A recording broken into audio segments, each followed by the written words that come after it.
Virtual Center for the Study of the Constitution and Civic Responsibility, an ongoing inquiry into American political origins and evolving institutions.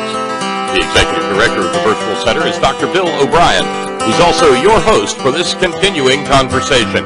Here he is now, Dr. Bill O'Brien. Bob Kincaid, I want to thank you very much for that introduction, and welcome to another week of the Virtual Center for the Study of the Constitution and Civic Responsibility. We have gone beyond the midpoint of July. We have gone beyond the midpoint of the calendar year 2015. Today is the 20th day of July in the year 2015. It is the first program of our week together, and I am presuming, at least I don't have any reason to suspect that there would be any reason why we would not have our regular schedule this week, which would be 2 hours today, an hour and a half tomorrow, and 2 hours on Wednesday. I sure hope so. Thank you for your willingness to tune in and support the Head On Radio Network and support the Virtual Center. I appreciate it. I've said this, I say this numerous times because very honestly, I don't think I can say it enough. When I think about it, and I over the weekend, I think about the program coming Monday, and I just feel so excited and honestly honored to be able to come to you on a regular basis and get into these kinds of issues. I'm a little bit nervous today. At the same time, I'm a little bit excited. And if I can play it right, that sometimes is a good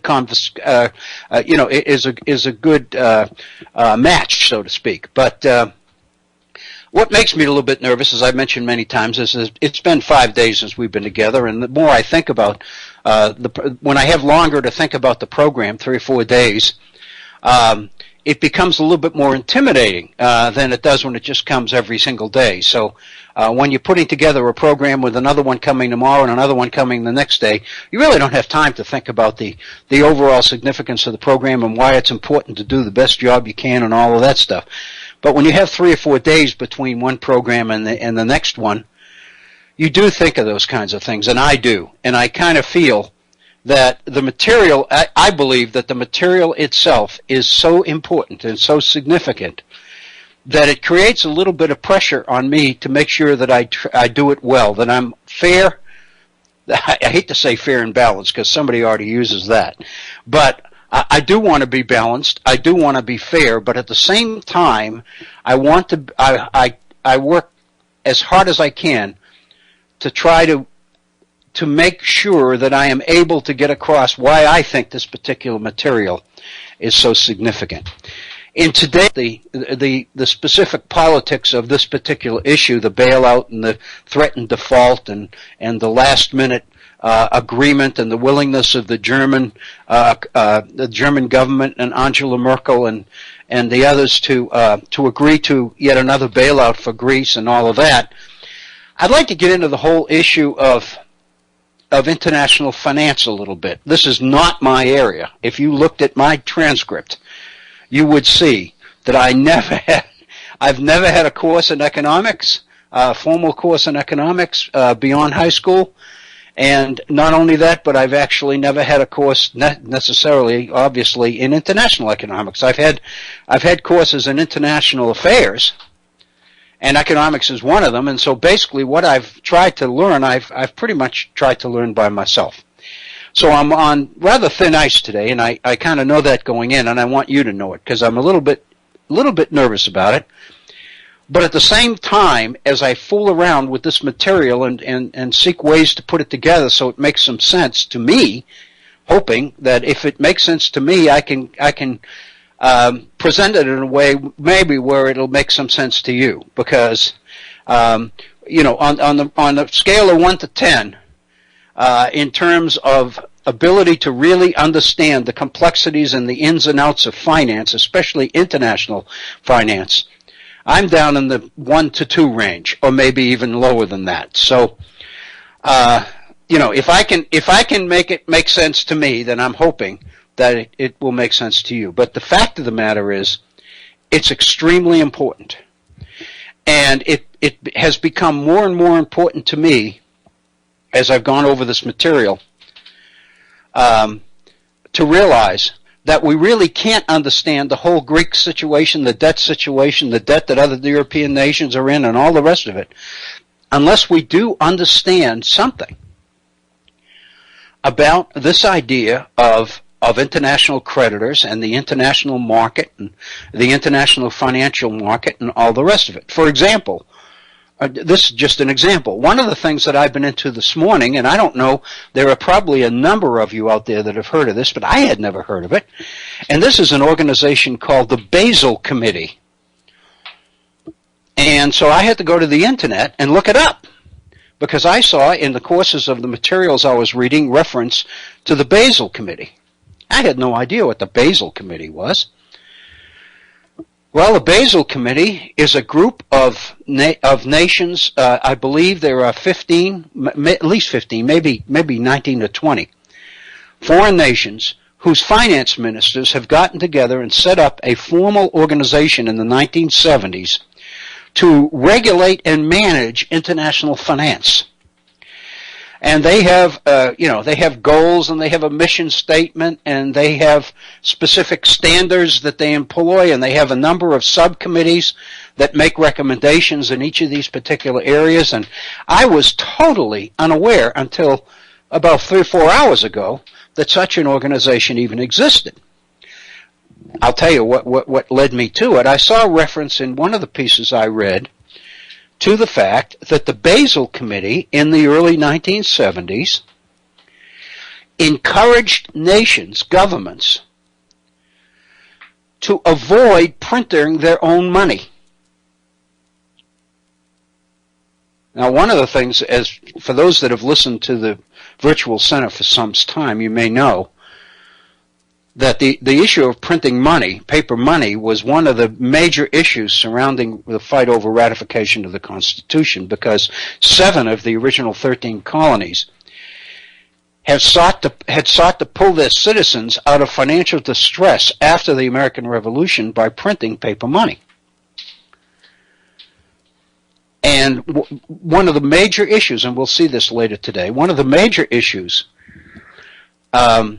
that really bothered Hamilton and Madison and the rest of the Federalists, the supporters of the Constitution, was the Constitution's promise to forbid the states from printing their own money. The assumption being that the nation's finances will be handled at the upper level, at the national central government level. That was really it. So when I saw a reference to the fact that the Basel Committee in the early 1970s had encouraged governments to not print their own money, but instead to seek needed currency, if they found that there was a shortage of currency in their particular nations, they should pursue solutions through the market. Hey, Bill. Yes, Bob. You just made a little light go on when you were talking about the constitutional provisions regarding currency. Isn't that provision particularly interesting when taken into account alongside the fact that the most common units of currency were actually Spanish currency throughout a large part of the new United States at the time? Yeah, except that as British colonies, they had pretty much been dependent on Britain for circulating currency, but Britain always shorted them, because Britain's idea was the way you keep colonial economies dependent on the mother country is to curtail the availability of circulating money. Right, and I guess that's why it developed the way it did, because well up into the 19th century, Spanish doubloons and pieces of 8, the old reference for a quarter as 2 bits. Yes, that comes from the fact that it was 1/4, 1/4 of a piece of 8. Mm-hmm. Mm-hmm. And so, oddly enough, while the states were forbidden from printing their own currency, it would appear that a lot of states were operating not under the American dollar or in the colonial period necessarily under the British pound, but operating under the Spanish currency Right. that was frankly much more readily available as a result of the markets in Mexico, Right. Central and South America. And Bob, a lot, and this is the part of this financial mess that I'm not quite comfortable with, because I'll be honest with you, I've never been in a situation where I had to know it, if that makes sense. If we're talking finance and investment and those kinds of things, I get a little bit a little bit muddy sometimes. But what was happening is that a lot of people were so indebted to British merchants, especially southern planters, were so indebted to British merchants because of the lack of circulating currency. So what the merchants would do would be issue their own form of paper money, which was, of course, private, but it would be payable. You could pay off debts with it, and a number of the colonies got to the point where they would accept it for taxes, and then they would retire it. In other words, they would take it out of circulation as it came in payment for taxes and things. And we actually saw that go on well into the federal period and up into the 20th century, when you consider the number of Americans working in Appalachian coal mines who were never paid a single penny in actual recoverable American money. It was all scrip. Right. So the Constitution forbids the several states from printing their own money, but right. It did not forbid companies and corporations. Exactly. And that's a major point. Because when the Basel Committee recommended that governments seek to infuse currency into their economy through the market, what they're talking about is borrowing from private banks. And the banks then would issue their own form of currency. In a sense, they were creating money, they were printing money. So at the same time the states were forbidden to do it under the Constitution, private lenders were allowed to do it. And so in a sense, the entire economy was floating on debt. And that's really what a lot of this Greek situation I'm becoming more and more aware of is about. And I think we mentioned in our conversation prior to when we were on the air about Goldman Sachs. And what Goldman Sachs did in the early 21st century, I believe in the year 2002, 2001, came to the aid of Greece because they were living above their means, and the European creditors were monitoring their expenses and making sure that they didn't, that debt wasn't runaway debt. And the Greek government got in trouble, and Goldman Sachs came to bail them out.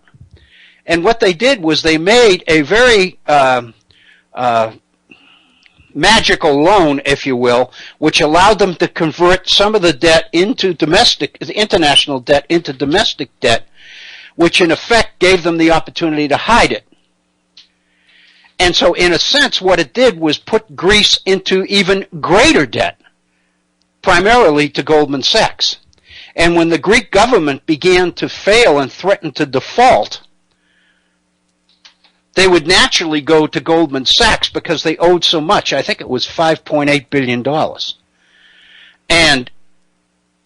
And Goldman Sachs basically started to talk about the sanctity of contracts, and we have a contract to creditors, and the creditors have to be paid.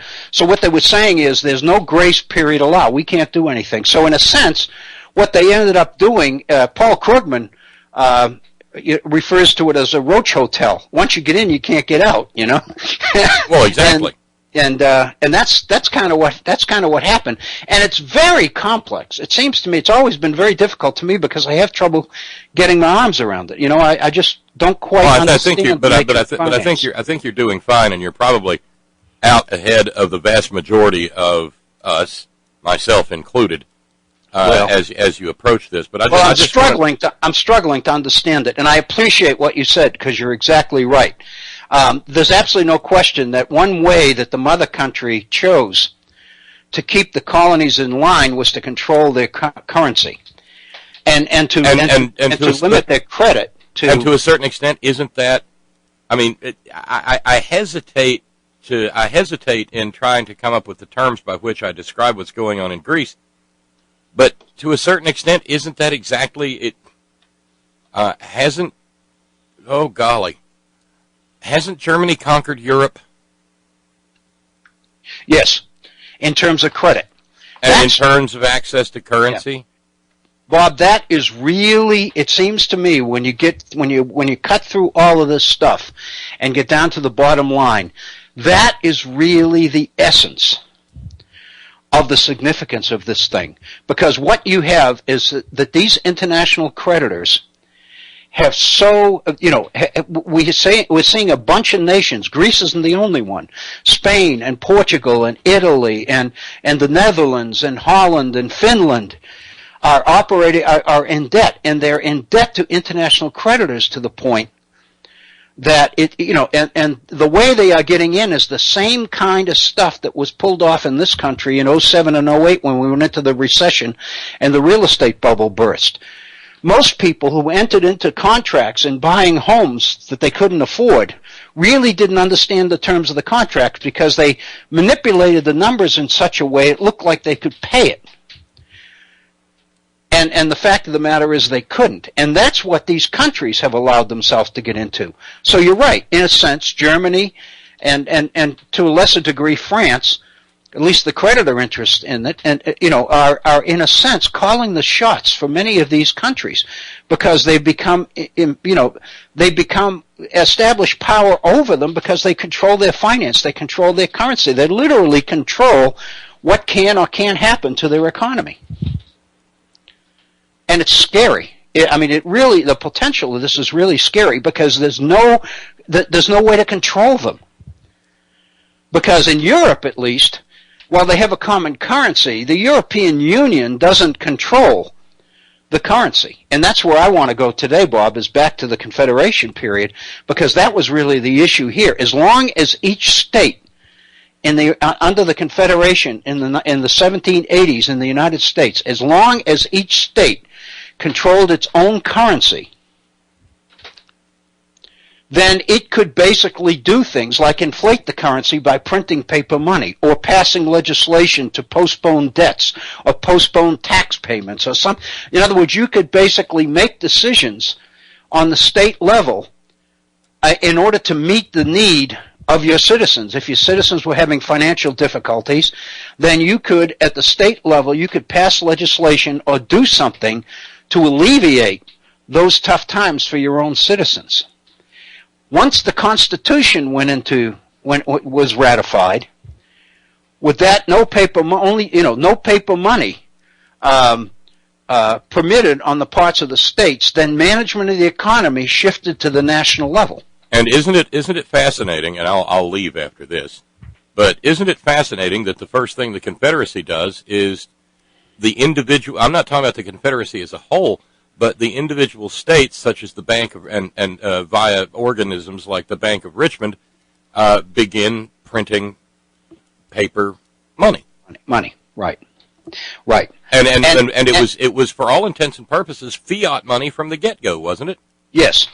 Because there's no way they could have amassed the gold to back it up. No, there's nothing to back it up. It's all based on faith. I mean, you've got to if you're going to accept it, you've got to believe that it's worth what it says what's printed on it. Exactly. Well, I'll step back now. Okay, Bob, but you're right on, and I think you got me into this a little bit, so I appreciate that very much. But I neglected at the outset of our program, and I do want to go back because we've gone 20 minutes into the program already. I want to go back and share with you our phone numbers and ways that you can communicate with us and you can get into this conversation and hopefully straighten myself and Bob and the rest of us out. If you're out there and you understand some of this stuff, we'd love to hear from you. Our phone number is area code 304-663-4676. That's 304-663-4676. If you'd like to communicate directly with me via email, I would love to hear from you. My email address is waobrien906@gmail.com. That's waobrien, O-B-R-I-E-N, 906@gmail.com. And parenthetically, I might say that one of our regular listeners, has been communicating with me over the last 3 or 4 days on this Greek situation. And the question that the listener raised, which I thought was a fabulous one, and I hadn't even thought about it, was the fact that the British crown, the British sterling, Britain didn't adopt the euro. So the question is, how can these demands be put on a nation like Greece, which adopted the euro, and then you have a nation like Great Britain that didn't? And I went, and of course the reality is that all the members of the European Union have not adopted the euro. And one of them is Great Britain. And one of the decisions that the new government, the newly elected conservative government that was just elected last month in Great Britain, is going to have to deal with is the issue of staying within the European Union itself.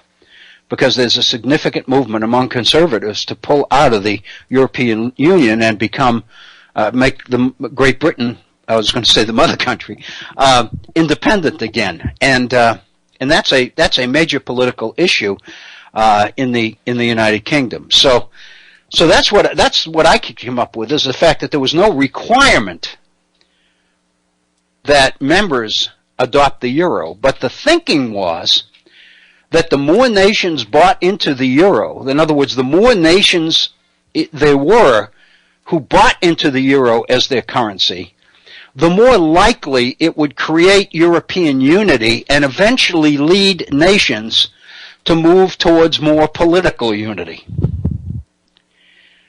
And that seems to have been the thinking on the part of a lot of the leaders who were orchestrating the move toward the European Union. I would suggest to you that also explains a lot about those who are opposed to the European Union, and I'm specifically thinking in this country about the right in America that is opposed to it. And we touched on an article last week by George Will, and I wanted to revisit that because he takes a strong stand against the European Union. His argument is that the euro is not the problem. The European Union is the problem. And I wanted to deal with that a little bit because I think it's politically very significant. Before we do that, though, I also wanted to remind you that we now have a Facebook page which is obviously entitled the Virtual Center for the Study of the Constitution, and I've been trying to post a number of things on it, and I'll be very honest with you, much of what I have posted and much of what I intend to post are issues that we've dealt with here over the months at the Virtual Center in our programs. It seems to me that we've touched on a number of significant issues here which really need to go down on paper. And so over the months, I tried to do it occasionally by writing a piece that I would send into a newspaper and hope that they would publish. And unfortunately, I've had 7 or 8 or 9 over the last year and a half published. And I want to get them on our website. I don't want to put them on there all at once, obviously, because people wouldn't read them. But what I'm trying to do is every 3 or 4 days I'm posting another one, and of course I also continue to write these myself. There's absolutely no question that when we move on to a new topic, I'm going to sit down and try to pull all of this stuff together, because I really believe that we've got to nail this stuff down. We've got to put it in writing to the point that it'll be there for not only for us, but for those who come after us, especially those who come after me. So that's my plan. So again, I invite you to visit our Facebook page. I ask you to like it. A number of you have, and I appreciate that so much, because that's what the Facebook folks ask you to do is like it. And a number of you have asked to get on a friends list where we can share ideas and share emails and notes and that kind of thing. And I've befriended an awful lot of people in the last couple of weeks, as I said.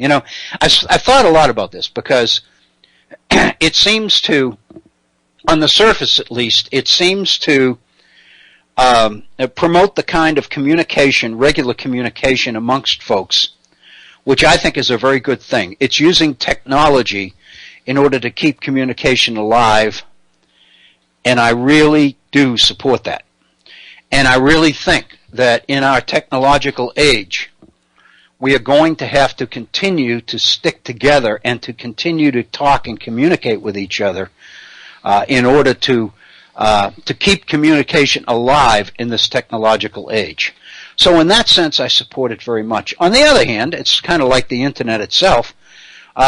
Once you open up your website or your Facebook page, you really don't have any control over what comes your way. You have control over what you send to others, and I think all of us know we need to be a little bit careful about that. But don't necessarily, we kind of surrender the opportunity to control what comes our way. We don't have to read it, but on the other hand, to make the decision to not read it, you've got to at least look at it. One of the things I've noticed in the 2 weeks that I've been on Facebook, it's just about 2 weeks, maybe a little bit less, the number of people out there that are making it a mission, their personal mission, to save my soul. And I kind of not really interested. I don't think if my soul's going to be saved, it's not going to happen through Facebook. So, that's kind of the way I feel. But anyway, that's just an aside, an offhanded comment. Before we get into this, we're into it in some pretty good depth now, thanks to Bob's call and Bob Kincaid's comments and that kind of thing. But I wanted to share with you one of the things I got off Facebook. Interesting enough, I've reconnected through Facebook with an old friend, and when I say old friend, I mean like 45, 50 years old. And I haven't seen him for 15 years, 20 years at the most. And in fact, I made a comment on Facebook. There was he put a photo of himself on there with a glass of wine in his hand, and I told him that even though I hadn't seen him for 20 years, it kind of seemed to me that the last time I did see him, he was doing the same thing. And he immediately came back and pointed out, no, if you remember at that time, it wasn't wine we were drinking, Bill. It was cheap scotch. And and that's probably true. But anyway, this friend put an article, posted an article on his Facebook page that I got, that I have absolutely been all over all weekend. And I wanted to share it with you because I think it is delicious in a lot of important ways. Let me get my hands on it now. It's an article that originally appeared in The Onion, which is a publication that I know a number of you have heard about. And it deals with the issue of safe space at colleges and universities. And I've read a little bit about this on the Chronicle of Higher Education page about institutions who are moving toward the idea of creating safe spaces for people who are encountering things in college that they really can't handle, that's overwhelming them, and they don't have a place to go, and they're too shy to go to a counselor. And, is there a place where they can kind of just go and relax and be alone and get themselves together and escape kind of the negatives? Well, this particular, and I've thought about that, and I thought the whole purpose of an education, a good education, is to force people, students, to deal with ideals and issues that they aren't comfortable with. I've always operated on the assumption, and a lot of my colleagues are the same, that the only way you can expect people to think about things is if they are confronted with things that they've never thought about before. Things that may contradict or conflict with issues, things they do believe. As a student, I can remember very well that the best classes I had, and I think most people would agree with this, the best classes I had are the classes where the instructor was constantly forcing me to confront things that I wasn't comfortable with, that I didn't like. it never occurred to me to run to a safe space in order to get away with this, from these ideas. The whole idea of college is to confront them and deal with them, not run away from them. I've always believed that.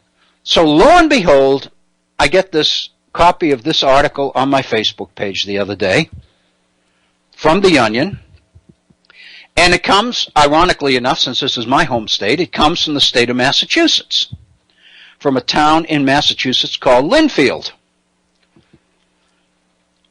And it relates to a Lynnfield College student who graduated in 2009 from Lynnfield College. More specifically, it relates to the fact that this student's parents, the student's name is Stigmore, Stigmore, and her parents, at a dedication ceremony, made a contribution to Lynnfield College in order to create a safe space, because there was a particular class one time that made their daughter extremely uncomfortable. Hey, Bill. Yes, Bob. I'm sorry to interrupt again, but I just want to make sure that we're clear on something. Okay. Nothing in The Onion is real. Okay. It's satire. Yeah. Okay. I just wanted to make sure. Oh, okay. Okay. All right. Thanks. But Bob, it's real in the sense that a lot of people believe. Oh, absolutely. There needs to be something like this. That's the brilliance of The Onion, is that right. There's another piece out there that I cite quite frequently: man, passionate defender of Constitution that exists only in his own head. Yes. Yes. And that's a Constitution that has the Pledge of Allegiance in it and references to Jesus and all. Right. Yeah. So I'm sorry. I just wanted to jump in and make. No, sure. I have seen a lot. I've seen a lot of references in the Chronicle to institutions that are tending to move in the direction of creating safe spaces. Absolutely. In order to keep students from confronting ideas that they don't like. And at the risk of hijacking this conversation, I will say that is an outgrowth of either it's an outgrowth of or it's a parallel with what you see in a lot of social good organizations, a lot of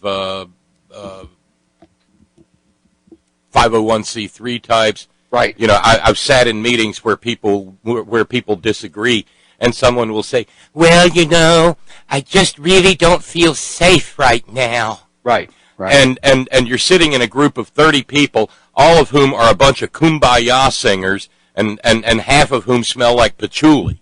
Okay. Mm-hmm. Mm-hmm. And there's no way that fists are going to fly.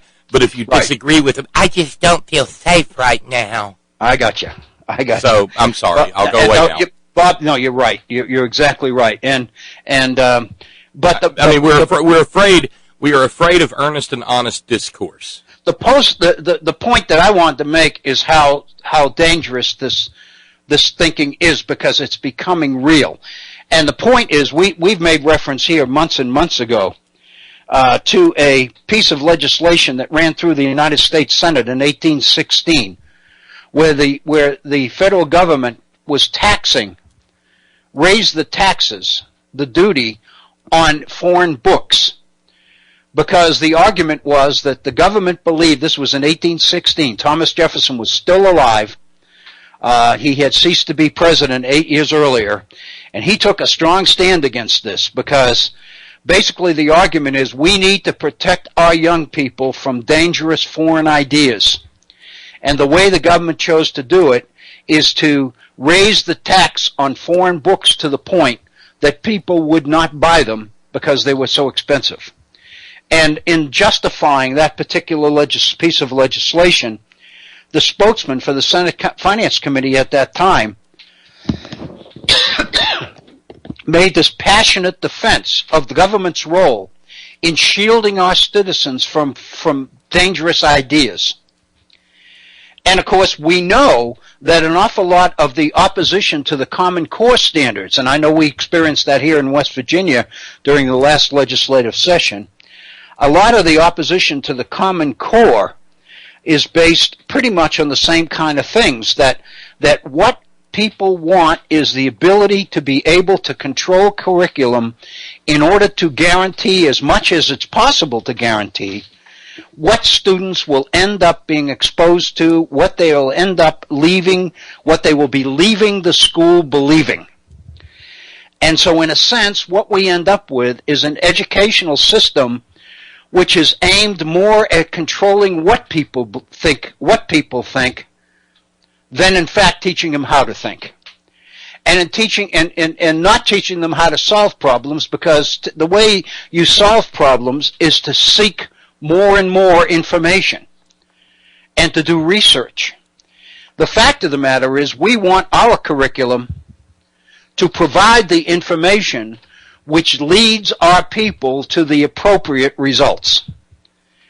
And that is putting us at a distinct disadvantage in our effort to turn out students who are competitive with the rest of the world, especially as the research and skill demands in the current age become higher and higher and more extreme. Our people can't handle it. In effect, they need safe spaces. So in a sense, this is a very, very real issue, and I think it presents a problem. But some of the language here, for example, according to this piece, when our Alexis felt weird after hearing someone discuss an idea that did not conform to her personally held beliefs, she had no place to turn, said Arnold Stigmore, standing outside a $2 million space that reportedly features soothing music, neutral-colored walls, oversized floor cushions, fun board games, and a variety of snacks. God forbid any of you in your years at this institution are ever confronted with an opinion you do not share. But if you are, you will have a refuge on this campus. Unquote. And that's the kind of presentation I was talking about. And the point is, it is so real, and the reason people read it, and the reason I thought it was delicious, is because it is defining, it is putting the finger on so much of what's happening in our education system at the very time that we should be turning out young people who can confront problems and solve problems, etc. But this idea of shielding people from negative ideas or strange ideas, I think is something very, very, very frightening.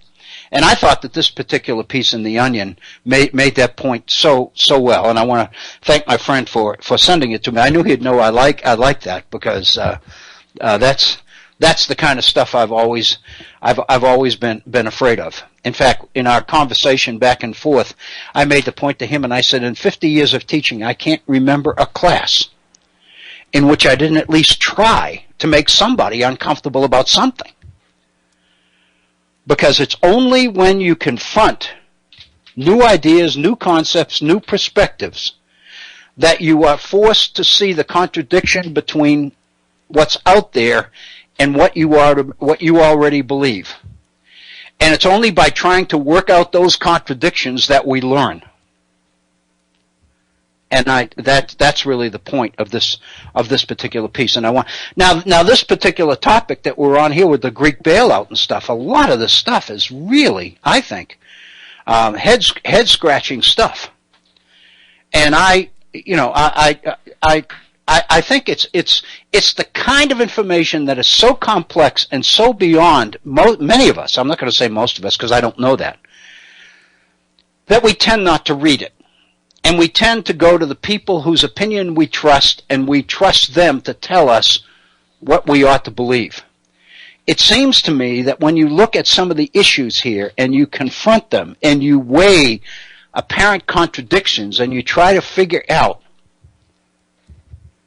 what these contradictions are all about, that you can begin to understand. And I want to go back to the conversation that Bob and I had at the outset of today's program, about a half an hour ago, I guess.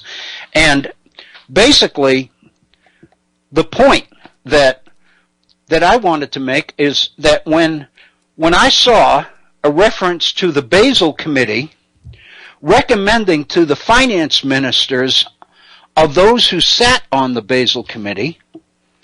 And on the internet, if you look on the internet, you'll see a whole list of the countries: Argentina and Venezuela, the United States, Great Britain, China, South Korea, et cetera, et cetera, et cetera. That nations do their best to avoid expanding their own currency, printing their own currency, and instead that they look for ways to supplement their own currency through the market. Find market means. Now what that means is borrow. And what you do is, since you are the government and you do have the authority to issue more money as the government of a particular nation, then if you are being encouraged to borrow it, then what you are being encouraged to do is go into debt. And of course, what this does is it fuels the international economy, because it fuels international finance. Because there are a lot of people that are more than willing to lend not only individuals who are good for it, but nations who are good for it, the money that they will need. And the reality is that several nations are in serious debt as a result of this. And so what we are seeing is a gradual split between creditor nations and debtor nations within the same kind of operation. And I think that the potential for that is extremely dangerous. And I think that's the message that this situation with the potential to threaten Greek default on its debt really raises. I think it forces us to get into areas of international finance that most of us really don't understand that well. And when I say most of us, I'm speaking for myself, and I'm assuming that I'm probably in the majority here, but I don't know that. But anyway, I think it is extremely significant and extremely important. And so what I wanted to do is today in our program is I wanted to go back and I wanted to touch on a few things that perhaps we talked about before from this different perspective. And more specifically, I wanted to go back to an article that we looked at last Wednesday. It was an article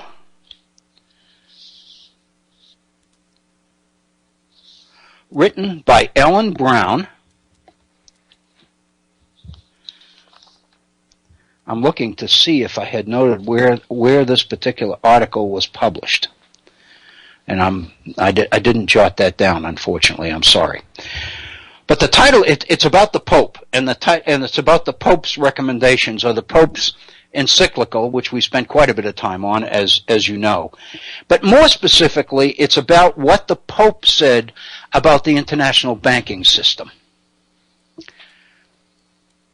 And Ellen Brown uses the Pope's encyclical in order to bring to us the story of the emergence in the medieval period, in the Middle Ages, of Franciscan attempts to make currency available, make credit available to people in need by opening up non-profit banks, places where people could go, pawn shops. It's the same thing as a pawn shop, where you bring in your toaster or your television or your computer or whatever, and you pawn it in order to get money.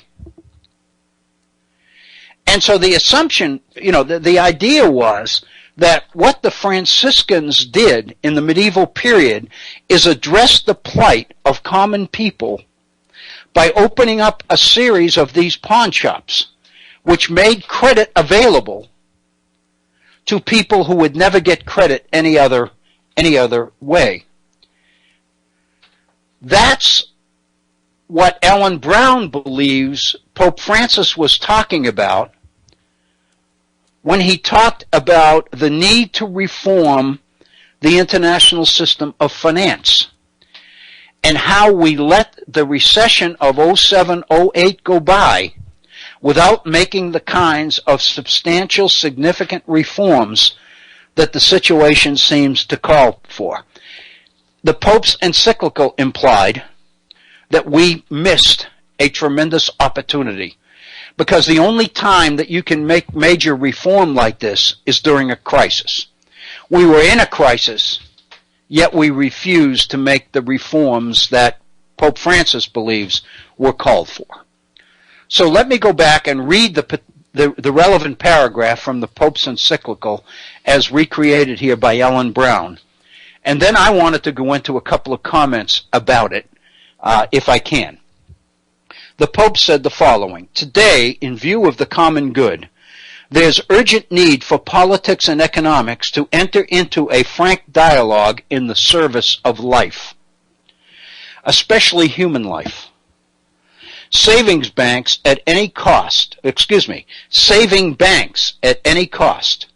making the public pay the price, foregoing a firm commitment to reviewing and reforming the entire system, only reaffirms the absolute power of a financial system, a power which has no future and will only give rise to new crises after a slow, costly, and only apparent recovery." Again, what the Pope is saying, that we missed this tremendous chance. And what we ended up with looks like it's working. But the fact of the matter is, the real substantive changes that the Pope believes were called for were not made. And so therefore, we're just, if I could put words in the Pope's mouth, which I would never choose to do, I guess what the Pope is implying here is, I guess what we're all doing is just waiting for the next shoe to drop, so to speak. The financial crisis of 07-08 provided an opportunity to develop a new economy, more attentive to ethical principles and new ways of regulating speculative financial practices and virtual wealth.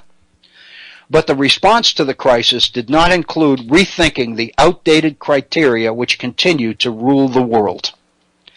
And Ellen Brown, in her piece, makes a lot of the Pope's comment, rethinking the outdated criteria which continue to rule the world. In her mind, the Pope saying that way is a call, she believes, is the Pope's call for revolution.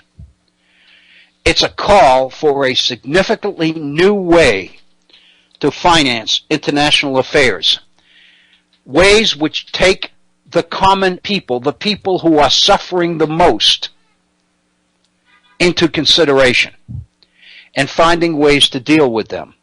And then it's from that lead-in that Ellen Brown goes back into the medieval Franciscan monks and their efforts to open non-interest-bearing banks. And she points out, of course, and we touched on this last week, and I don't think it's necessary to go through the whole article again, but she points out that in the medieval period, the church preached against the practice of usury, which was the practice of exorbitant interest, of charging money for the use of money, as being inhuman, as being immoral, as being unchristian. Lending money at interest in the medieval period was forbidden to Christians as a breach, and I'm quoting from the article here, as a breach of the prohibition on usury proclaimed by Jesus in Luke 6:33. The problem was that by eliminating credit, by attacking usury, the result was a serious shortage of currency. And therefore, throughout Europe, there was a need to expand the monetary supply through loans on credit. In other words, if you borrow money, then that money that you borrow and spend becomes part of the money supply. And if we have enough of this going on, the needs for currency flow are satisfied. I want to read the next paragraph because something occurred to me on rereading this that I neglected to mention the other day, and I think it's significant. An exception to Christians' forbidding of usury. An exception was therefore made to the prescription against usury for the Jews. In other words, Christianity made an exception and said the Jews can loan money. Jewish scripture forbade usury to brothers, meaning other Jews. So the fact of the matter is the Jews were allowed to loan money on credit, but they, in their own scriptures, they were not allowed to loan credit to other Jews. The only ones that they lent them to were Christians. This gave the Jews a virtual monopoly on lending. It allowed them to charge excessively high rates. Interest was sometimes as high as 60%, Ellen Brown points out. There's no question that this is from this stems the whole anti-Semitic idea of the Jewish loan lenders, Shakespeare, for example, and our whole stereotype attitude towards Jews is to be found. It seems to me the origins are to be found in this particular practice. Alan Brown points out that these high rates were particularly devastating to the poor. And in order to remedy that situation, the Franciscans formed these pawn shops called Montes Pietatis. These shops lent at low or no interest on the securities of valuables left with the institution. Problem is the banks went broke because they weren't receiving any income. And so then the Franciscans adopted low interest banks, and they began this in Italy. The result was, by 1515, this practice of the Franciscans became generally accepted, and in fact was declared to be meritorious, that the people finally had a way to get their hands on money that would circulate. Ellen Brown points out that this practice still goes on in many European countries, in Italy and many other countries. And eventually it evolved into the idea of public banks, savings banks. She pointed out that they continue to exist in Germany. They are called Sparkassen, which are municipal banks. And she points out in the United States today, the state-owned Bank of North Dakota is an example of these public banks. So the idea is that the purpose of these banks is not so much to make money, but to serve people. There would be a lot of opposition to these banks by private banks. I'm struck by the fact, I don't think I mentioned this last week, so let me mention it here, ourselves to provide broadband service to rural areas where financially private broadband companies won't go because there aren't enough people there to make the investment on the responsibility of providing broadband access. And the major companies, the Comcasts and the Suddenlinks and those companies are fighting that like crazy because that would put them into competition with public broadband utilities.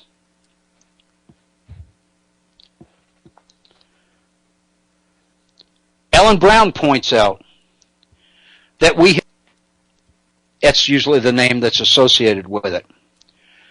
And I'm quoting her directly here. Turning public commodities and services into asset classes from which wealth can be siphoned by rich private investors. In other words, encouraging private to creditors, selling off the commons in order to generate currency.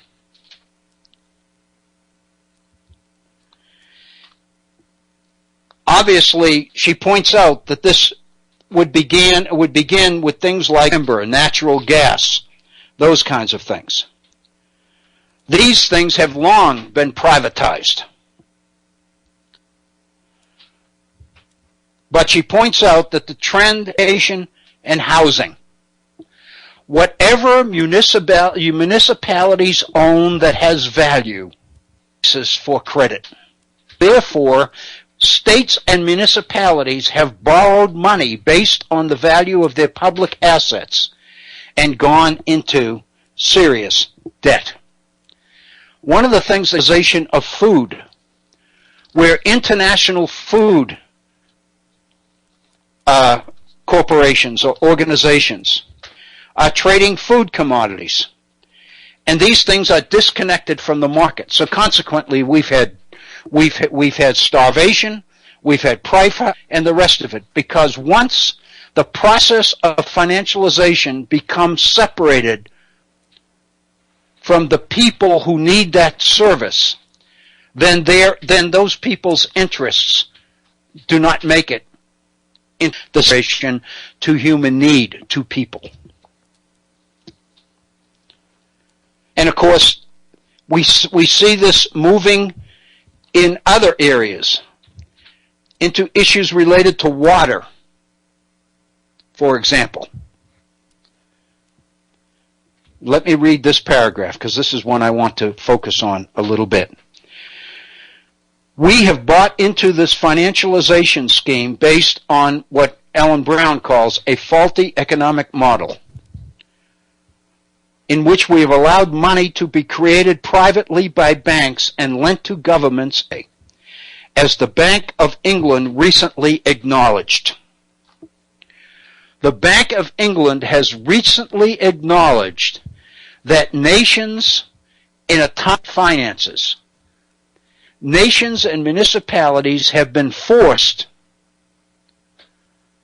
to sell off their assets in order to generate circulating currency and economic viability. This becomes the basis for development. This is to find the...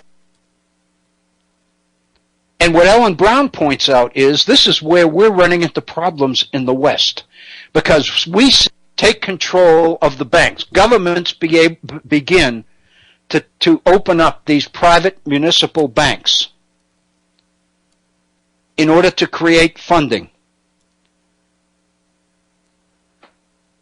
And she points out that China and other Asian nations are moving ahead with this kind of development. Where did they find the money? They basically issue it. What private banks do in Western countries, publicly owned and controlled banks do in many Asian countries. Governments have taken control of the engines of credit, the banks, and are operating them for the benefit of people and for their own economies. We have a commitment to private banks. What we will see in our second hour, we've reached the top of our first hour, and I want to take a 5-minute break here.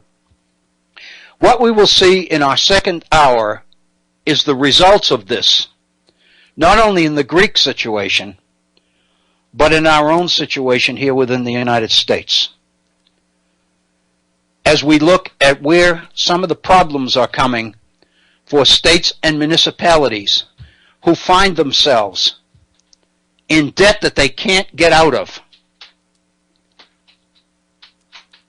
in order to... And so one has to ask, and this is the question I've been asking myself all the way through this as I've been reading over this material. Where's all the private capital?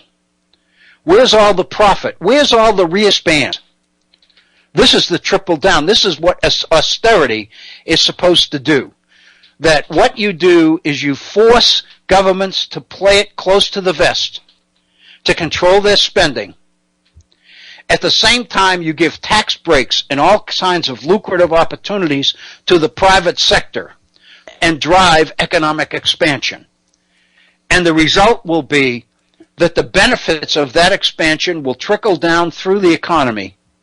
It'll create more jobs, better jobs, and nations will expand it.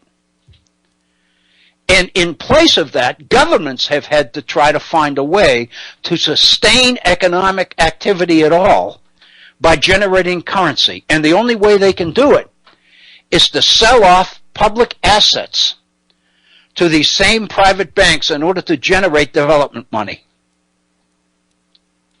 The problem is that these governments and municipalities have those debts back. And I would suggest to you that puts the financial, the creditors, in tremendous positions of power.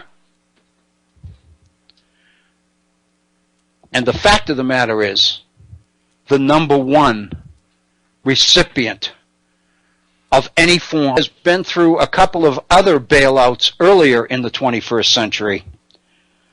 The increase to Greece, it's not going into the economy, it's not stimulating the economy, it's not creating jobs. Unemployment in Greece remains at 25%. The benefit to the credit are leaving the country and are going in that seem to get all the attention here. That's what we're talking about here, is the link between financialization, international finance, credit and debt, and power, world power. Those are the issues that I'd like to come back with after our 5-minute break in our second hour. It's 5 minutes after the hour of 2 in the East, 5 minutes after the hour, 5 minutes after 2 in the East. I kind of messed that up a little bit. You're listening to the Virtual Center for the Study of the Constitution and Civic Responsibility. We're going to pause for a 5-minute break, and then we'll be right back with our second hour. Please stay with us. Thank you. Thank you, Bob Kincaid. Welcome to our second hour here at the Virtual Center on this Monday, the 20th day of July in the year 2015. If you are just joining us, welcome to today's program. If you've been with us through the first hour, then I want to thank you for staying with us. We kind of slogged through what I think are some pretty complex issues in our first hour. I think in the second one it'll become a little bit easier to get our arms around, so to speak, because I think we're going to be looking at a few of the outcomes of some of the more abstract, speculative things we were talking about in hour one. We were talking about the issues of credit and debt and the extent to which power is directly associated with these. I welcome you. I want to thank those of you who have been with us through the program for staying with us. I do want to let you know how much we appreciate that as well. I also want to make mention of the fact that I know, as you know, if you're a regular listener of the Head On Radio Network and you listen to Bob Kincaid's program in the evening, as I know many do, this is totally listener-supported broadcasting. And what I mean is there's no advertising. There are no advertisers kicking money in here. Nobody involved in this whole thing is making a salary. Basically, it's all something that we believe needs to be done, and we're trying to find a way to do it. And I want you to know that we appreciate so much your support, and whatever you might be able to do to help Bob out and help the folks at the Head On Radio Network out as they struggle to pay the bills and keep the lights on, so to speak, then I really, really encourage you to do that. I hope that our programming, in your mind at least, reaches a level of quality where you begin to appreciate and to realize how important it is that we keep discussions like this on the air. So whatever you might do, I know you can go to the Head On Radio homepage, and there's a PayPal button there, or you can mail it in. There's an address there. Whatever you can do, and I mean that, it can be as small as you feel comfortable. The point is that if enough people do it, we continue to be on the air. So thank you. Welcome back, and again, I invite you to participate actively in our program by giving us a call on a line that's been reserved just for you. Our phone number is area code 304-663-4676. 663-4676. 4676, of course, is Horn, H-O-R-N. My email address, if you'd like to communicate directly with me via email, one-on-one, my email address, waobrien906 @gmail.com. waobrien, O-B-R-I-E-N, 906 @gmail.com. And I remind you as well that we now have a Facebook page for the Virtual Center for the Study of the Constitution. I invite you to check in. I ask you to like it. I invite you to communicate and comment, and we can probably engage in dialogue on our Facebook page. I'm getting myself into the habit each day where I check the Facebook page each day, and I'm spending more and more time there because I'm finding that many of the people who are interested in this program spend their time there. And heaven knows we want to go where the people and where their interests are. So I invite you to communicate your thoughts with us that way as well. We've been dealing with the issues of credit and finance as they affect the situation, the Greek situation, which has kind of engulfed the world over the last couple of weeks. And let me begin our program this hour by suggesting that a return to the 18th century debate over the Constitution of the United States, I think, is going to do a lot to clarify this particular situation. However, it works both ways. Because I think that what we're going to find after we complete coverage of this topic is that our understanding of early American history will be advanced and will benefit as well from this kind of analogy or this kind of a comparison. So I hope that you will bear with me. In this morning's New York Times, Nobel Prize-winning economist, liberal economist, Paul Krugman, who has been writing over the last couple of weeks on the Greek situation, had a column in this morning's New York Times on the op-ed page in which he raises the question of debt, not just in Greece, but throughout Europe as well. He mentions that Greece is experiencing a financial situation that is actually worse than the Great Depression. Unemployment is in excess of 25%. But he also points out that Spain, while its economy has begun to grow, it looked like it was going to be the default nation, if you remember 3 or 4 months ago. Now its economy seems to be back on its feet, and it also is growing. But Spain is still confronted with an unemployment rate of 22%. Finland is experiencing a depression very similar to what's happening in Southern Europe. Denmark and the Netherlands are doing badly as well. What Paul Krugman devotes his attention to in this morning's piece is the common currency known as the euro. His point being that when nations, independent nations, buy into a common currency like the euro, they lose their flexibility. They lose their opportunity to legislate their way out of financial difficulties that they currently find themselves in. In other words, once all these nations come together and agree on a common currency, then by definition, nations lose their individuality. They lose their individual ability to meet and address financial situations that might emerge. He points out that when the discussions about the common currency, the euro, first broke out, in the 21st century, in the 90s, in fact. Some people, economists, were very critical of the idea because they suggested that with the creating of the common currency, nations lose their independence, their ability to act independently. And they were criticized. And of course, Krugman considers himself amongst that group. They were criticized by European economists. And in fact, he points out, this might be a good article for all of us to look at. He says in January of 2010, two European economists wrote an article entitled, "It Can't Happen. It's a Bad Idea. It Won't Last."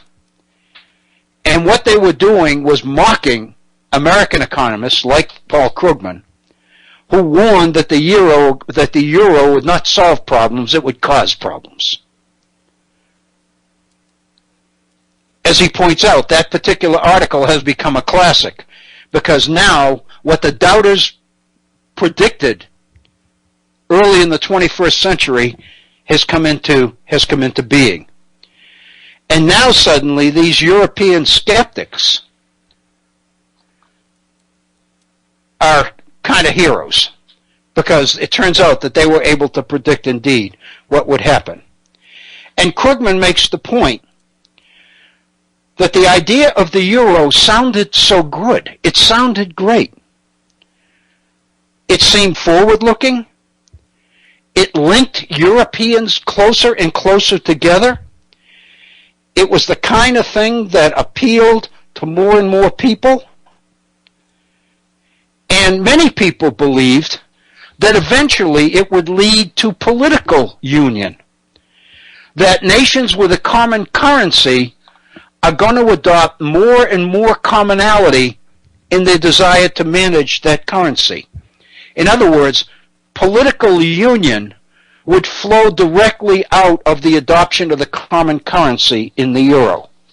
Those arguments were extremely strong, and they made it possible for Europe to pretty much ignore the predictions of the critics.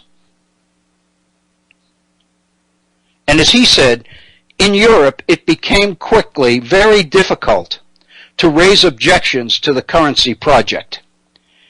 He said, I remember the atmosphere in the 90s, in the early 90s. Anyone who questioned the desirability of the euro was effectively shut out of the discussion. If you were an American expressing doubts, you were accused of having ulterior motives, namely that you were trying to prop up the dollar. And this is the point where Krugman uses the term roach motel because of the debt involved in this kind of situation. Like a roach motel, it's a trap that's hard to escape, Krugman says. If Greece still had its own currency, the case for devaluing that currency, improving Greek competitiveness, and ending the deflation that Greece is experiencing would be pretty clear. So now the question is, what do you do? As I've mentioned, one of the advantages of reading newspapers like the Times, the Washington Post and the New York Times and the LA Times and all the rest of it, is to look at the comments of people out there who tune in. One of the comments to Krugman's column this morning particularly struck me because it brings us back into the 18th century to the founders. And that's where I'd like to take us in this, our second hour. Basically, what this commenter points out is that given the problems, given the situation that Europe finds itself in now with so many of these nations in debt, maybe the next step is political unity. Maybe there's no direction, there's no place to go other than forward.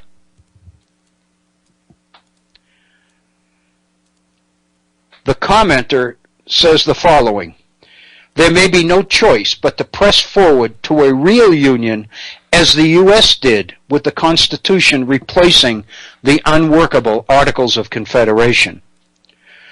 This will imply a union-wide taxing authority, as in the United States, so that taxes are collected fairly across all the states, and probably an EU-wide retirement system like Social Security, so that no country can complain about lazy people in this country or that country who are retiring at 50. In other words, once you buy into the common currency, once you buy into union economically, what you find is that more and more unity seems to be the only way to make this work. Political unity, cultural unity. Instead of nitpicking at each other and saying, why is it we continue to work throughout most of our working lives, those people retire at 50 years old or even younger. Once you get a national management of currency, then many of those arguments disappear. And basically, the commenter also makes the point that this would likely mean that there'll be ongoing transfers of money from the richer countries to the poorer ones. That's what happens within the United States. He points out that the state of New York has been subsidizing Mississippi for decades. I live in West Virginia. I know that that's true here as well. Many of us who are sport fans know the structure of the National Football League. And the wealthier teams pay a subsidy to support the poorer teams. The wealthier nations pay to support those nations, will pay to support those nations that don't have the wherewithal to dig themselves out of the financial difficulties that they are in. We know, for example, I can remember writing an op-ed piece on this some time ago. We know, for example, that one of the difficulties in this country with health care is the difficulty in knowing exactly what health care costs. Because the costs of health care are inflated by the fact that those with insurance subsidize services to those who did not have it. And that, as much as anything else, it seems to me, warrants the creation of universal health care. I think Obamacare, the Affordable Care Act, is a step in that direction, but it's clearly not enough. But what we've had in our society is the fact that those who can pay for health care are subsidizing those who cannot. That's been true for some time. It's also true with the utilities. I can remember listening to the CEO of Appalachian Power here in West Virginia last year. And his point, he said, one of the things you need to understand in West Virginia is that there are so many people that can't pay their electric bill. Consequently, the rates we charge those who can pay need to be enough to generate service to those who can't pay. I would suggest to you that this is socialism, except that government's not controlling it. It's very significant. So that's what this commenter to Paul Krugman's piece in this morning's New York Times talked about. That this seems to be the direction that Europe will have to go in. And he makes mention of the Articles of Confederation. And of course, it goes without saying that rang a bell with me. Specifically, I'm digging through my papers here. Specifically, going back to James Madison's Vices of the Political System of the United States. We covered this in some depth some time ago, but I think its relevance continues to be evident. In April of 1787, the Constitutional Convention is scheduled to meet on the 14th of May. In April 1787, Madison releases a document called The Vices of the Political System of the United States. He sends it to selected friends and colleagues. He basically is pointing out in this document what the weaknesses of the Articles of Confederation are and why we need a change, and why this convention that's upcoming next month is so important. And in his Vices of the Political System of the United States, Madison lists 12 vices. 12 things that are impossible with the Articles of Confederation that the Constitution will enable us to repair, to fix. Basically what he's talking about is a government of the whole, the creation of a union, as opposed to the League of Friendship of Free and Independent States that exists under the Articles of Confederation.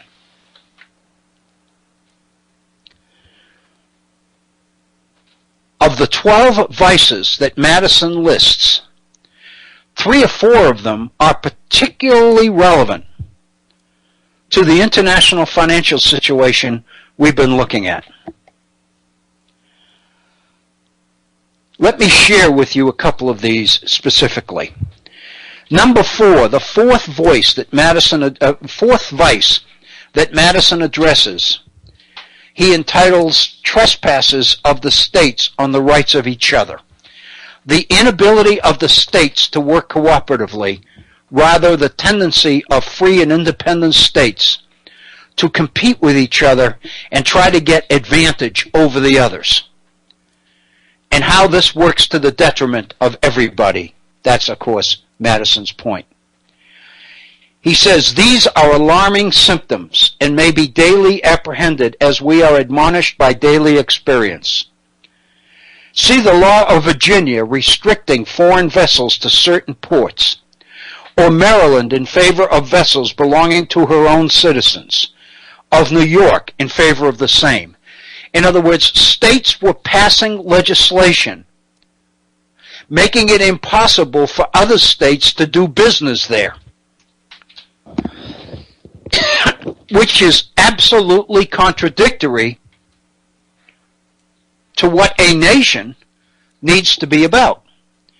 That's the same situation that we have in Europe with these independent countries, obviously looking out for themselves, their own government looking out for themselves and their own citizens and their own investors and all the rest of it at the expense of others. And then Madison goes into specifics from the 18th century.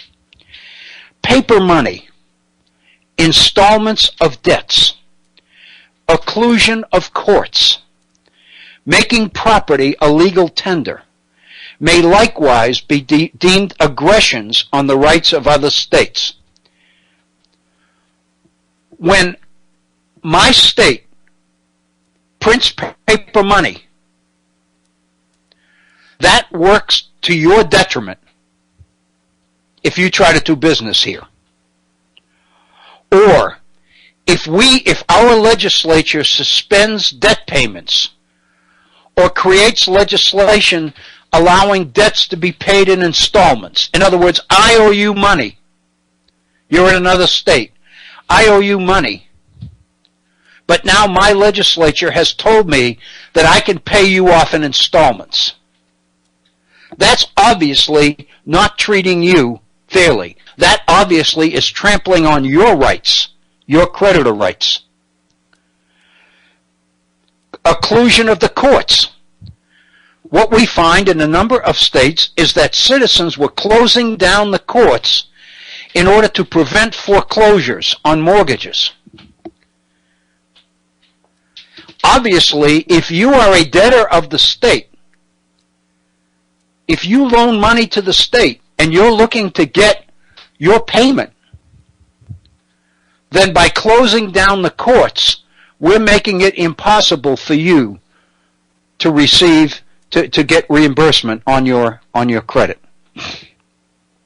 Madison goes on, as the citizens of every state aggregately taken stand more or less in the relation of creditors or debtors to the citizens of every other state. Acts of the debtor state in favor of debtors affect the creditor state in the same manner as they do its own citizens who are relatively creditors toward other citizens. Madison is describing exactly the situation in Europe that has been driving the Greek debt crisis. Citizens of one state in relation to another state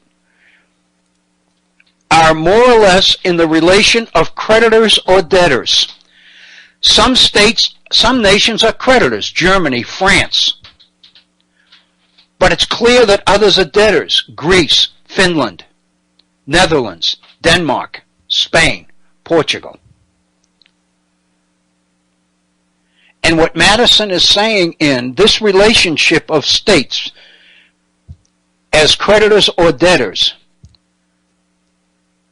acts of a debtor state, whenever a debtor state or a nation takes action in favor of its debtors, it hurts the creditor state in the same manner as it would its own citizens who are creditors to other citizens. This remark, he says, can be extended to foreign nations. If the exclusive regulation of the value of coin was properly delegated to the federal authority, the policy of it equally requires a control on the states in cases above mentioned. So Madison is clearly explaining the same situation under the Articles of Confederation in America that is exactly happening here in Europe. Madison goes on to vice number 5, a want of concert in matters where common interest requires it.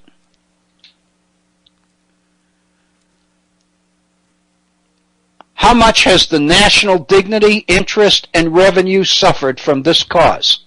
What Madison is talking about here is the damage being done to the United States in conducting foreign policy because individual states under the Articles are free to engage in these kinds of financial activities, and we've got to stop it. His 6th vice, the want of guarantee to the states of their constitution and laws against internal violence, because in some states, citizens took up arms, closed courts, harassed debt collectors, all the rest of it. And many of these states didn't feel that they had the power to prevent this, to control it. Remember Shays' Rebellion in Massachusetts in 1787. So we need a government, Madison says, with the power to enforce the law. In number 7, he specifically talks about the want of sanction to the laws and of coercion in the government of the Confederacy. He says a sanction is essential to the idea of law as coercion is to that of government. Then he goes on in that same situation and he talks about the injustices of the laws of some states. And he points out that the causes of these injustices can be with the representative bodies, the legislatures, or it can be among the people themselves. And specifically, when he gets to the people themselves, he's talking about factions, groups of people who organize, debtors who organize to close courts and put pressure on the legislatures and all the rest of it. In other words, Madison, in his Vices of the Political System, is explaining to those who will attend the Philadelphia Convention why the Constitution is going to be so necessary, because it's going to prevent a lot of these things that are happening in the Confederation. It's very obvious, and if you read Krugman's article in this morning's New York Times, he and others are pointing out the same logical direction for Europe. It stands to reason the logic seems to suggest that the problems, financial problems being created by the common currency, the euro, seem to warrant political unity, seem to warrant international control, the control of a body, of a government, of all of the members of the organization, all the members of the European Union. In other words, logic tends to suggest the flow of power from the local level to the central level, which was exactly the issue that the Constitution of the United States was debated over and fought over in the United States in 1787 and 1788. The issue of the location of power. If you're going to have a common currency, if you're going to manage it, if you're going to avoid a situation where you have some extremely poor nations and some absolutely incredibly wealthy nations, then you've got to have some power over them that is managing the situation so that you never get to that kind of an unfair situation. That, I would suggest to you, is the similarity between the Confederation and what's going on in Europe. So now the question confronts us. Why would a noted conservative spokesman like George Will, in the article that he wrote in the Washington Post last week on the Greek debt situation, why would George Will make it a point not only to criticize the euro, but more important, to criticize the European Union?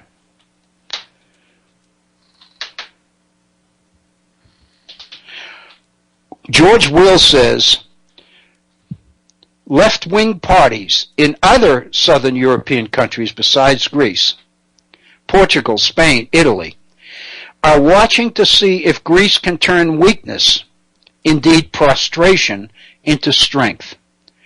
Continue to rescue us or we will collapse into a contagious mess. Actually, the risk of economic contagion is slight. Greece's economy is about the size of Louisiana's, Will says. 2% of the Eurozone's, and markets have discounted a Greek default. The real danger is a political contagion, flight from free market reforms elsewhere. What George Will is afraid of, and I have to believe, given his role, his prominence in conservative America today, that he's speaking for more than just himself. What George Will is most afraid of in the Greek situation is not the finances of it. Greek's finances are so small in relationship to the whole that it's insignificant. Again, notice, no consideration of the Greek people here. They don't even come to the table. That was the Pope's whole message. What worries George Will is that out of this kind of situation is going to come stronger political union. The European Union will be strengthened. And that's what he doesn't want.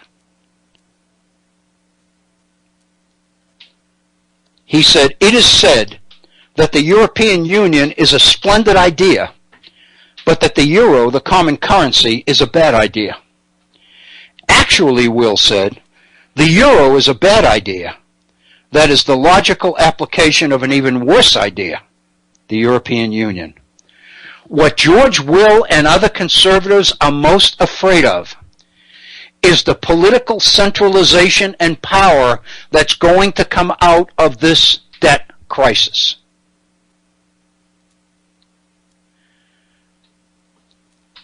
Think about conservative America's effort to reform the Constitution of the United States by amending the Constitution in order to return power to the states. Think of Koch Industries. Think of the American Legislative Exchange Council and its efforts to draw up conservative right-wing legislation in many states which Republicans have been able to gain control of in state legislatures. Think how close conservative America is to controlling the majority of the state legislatures in the United States. Think of how threatening that would be to the thought of Madison and Hamilton and the other founders to the calling of a constitutional convention. Think of the Liberty Amendments and the kinds of conservative changes that conservative America wants to make in the political structure of the United States. How they want to weaken the central government. How they want to take away lifetime appointments of Supreme Court judges. How they want to give state legislatures the opportunity to override court decisions they don't want, or to override congressional laws that they don't support. In other words, the whole intent of conservatives is to weaken the power of the central government by returning to power to the states, which everything is indicating conservatives will control. That's where the Koch money is going. That's what the focus of the entire conservative movement politically in this country is all about, is to return power to the states in order to take it from the federal government. But the issue is not where the power is. The issue is who controls it once you get it there. Once power is successfully taken from the federal government and restored to the states, now the question comes, who's controlling power in the states? Think about the number of states that have elected Republican governors and Republican-controlled legislatures. Think of the extent to which the American Legislative Exchange Council and other conservative groups are calling the shots in these state legislatures. They are drafting legislation on right to work. They are drafting legislation on prevailing wage. They are drafting legislation to defeat Common Core standards. They are promoting legislation to basically keep certain ideas and textbooks and curriculum ideas out of our public schools. They are taking over control of the schools, taking over control of the economy, taking over control of the apparatus of state government. No wonder they want power restored to the states, because it gives them power. If you take that perspective and you lay it over the situation going on in Europe right now with the split between creditor and debtor nations and the logical movement towards more and more centralization of power in order to alleviate the problems in contemporary Europe, then what we are seeing, what we are witnessing in the Greece situation is the re-argument of the Constitution, of the ratification struggle for the Constitution of the United States here in this country. That's what we are seeing. And in George Will, we are seeing why conservatives don't want a stronger European Union. They want the individual states to remain independent. The reason they want the states to remain independent is the same reason that the anti-federalists in America in the 1780s wanted the states to remain independent of the central government. Namely, by keeping power close on the state level, it becomes easier for them to control it. It becomes easier for them to manipulate public opinion. It becomes easier for them to control elections. It becomes easier for them with decisions, Supreme Court decisions like Citizens United, to pump ungodly amounts of money into our campaign system to the point literally that you are buying office for compliant novice candidates who have no political loyalty. There's nothing you can attack them on because they're all new. The only thing they are is beholden to those who have given them the money to get them elected. And they will vote the way they are told. And that's what the American Legislative Exchange Council is banking on. That's what Koch Industries is banking on. That's what these other conservative groups are banking on. And we see the same situation playing out in Europe. The difference is Europe created the common currency before they created the political unity. In this country, Madison and Hamilton and the rest of them were able to sell the Constitution and create the political unity first and use the need for the common currency as the justification for doing it. That seems to me to be the major difference. But it is a critically important difference. It seems to me this is critically important. It stands to reason then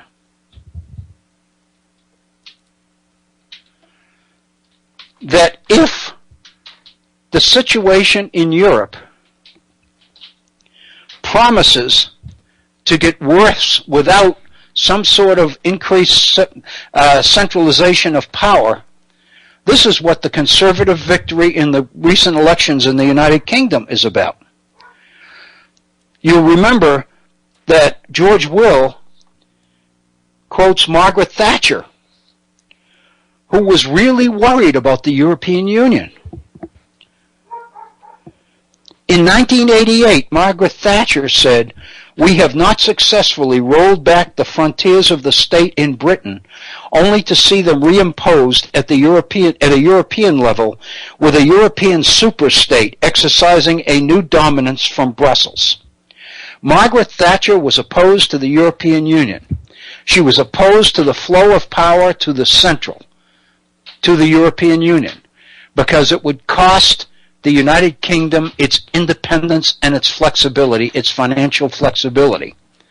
The people of the United Kingdom just voted, the people of Great Britain just voted a conservative majority into Parliament. It is entirely likely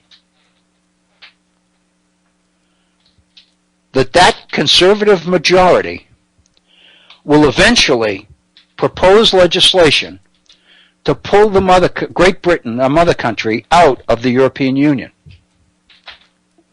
They never adopted the euro, and now it looks like they're reeling against the thoughts of the centralization of power in the hands of those who control decision-making of the European Union.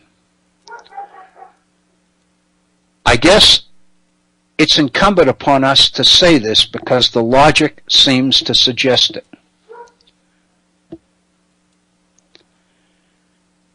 In the United States, if George Will is speaking for those conservative Americans who seek to diminish the power of the central government, and all of this is part of the attack on Obama, on Obamacare, on all of it.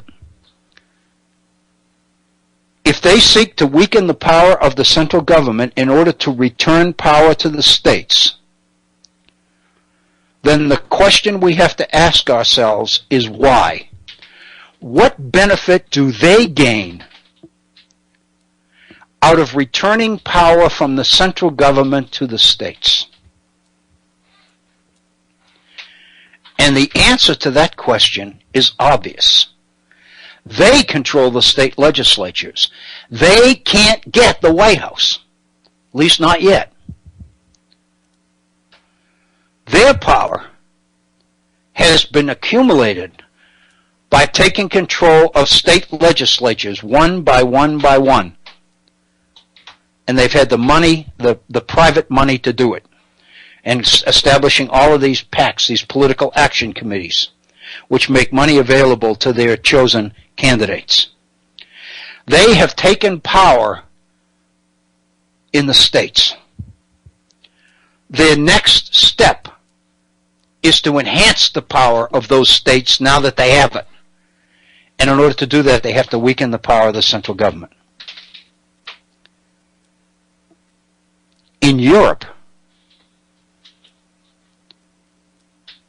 the situation financially seems to call for some centralization and management of the economic situation throughout Europe. Europeans clearly see, the visionary human beings, the one that will allow themselves to think about it, clearly realize that you can't continue to have a European Union where half the members are debtor nations and the other half of them are creditor nations. Somebody has to manage this situation, just as the NFL has to manage the National Football League. The teams from Los Angeles and New England and New York and Atlanta, the biggest cities, the biggest populations, are making money. Dallas, for example. But the smaller markets, Minneapolis and Kansas City and St. Louis and those other places, they have to be able to field competitive teams, otherwise the success of the league will be affected. The only way to do it is for the National Football League to so manage the situation from the top that the wealthier franchises take care of the weaker, less wealthy franchises. The same kind of thing will pertain in Europe. The logic of this particular situation, fueled by the Greek bailout, is that somehow the centralization of power in Europe has to get control and manage this situation in order to keep future Greases from happening. We're going to have to take from one and give it to the other. We're going to have to manage this with the idea that everybody wins. Who doesn't want that? Those that would receive or achieve power on the local level. Because basically, the people of these nations, of the democracies, democratic nations, the implication of democracy is that the people ultimately control the government. At least they have the ability to be heard by government. But once decision-making leaves your government and goes to a national organization in Brussels, then the ability of the people to affect their political lives will be affected negatively. Democracy, the meaning of democracy will change because controlling their own government will no longer mean as much. In the United States, that's what Madison's changing definition of republicanism is all about. With the flow of power from the states under the Articles of Confederation to the central government, the ability of the people of the states was lessened. Somehow the people had to be convinced that democracy, Republican government, could still work in America. And the establishment of the two-party system and the election campaign system that we know and love so much is the way it works. People are encouraged to vote, they're encouraged to come out and be heard, and all the rest of it. It looks like Europe is on the road to the same kind of decisions that we had made in this country 200 years ago. The people that opposed it then were the anti-federalists. The people that oppose it now are the George Wills. Because barring the change that seems to be happening, the people who control government are the Kochs, private corporations. Their ability to control the government on the national level is difficult. Their ability to control it on the local level is much more manageable. Consequently, George Will and his conservative followers those who agree with him, oppose the European Union because it creates a political apparatus that they can't get control of.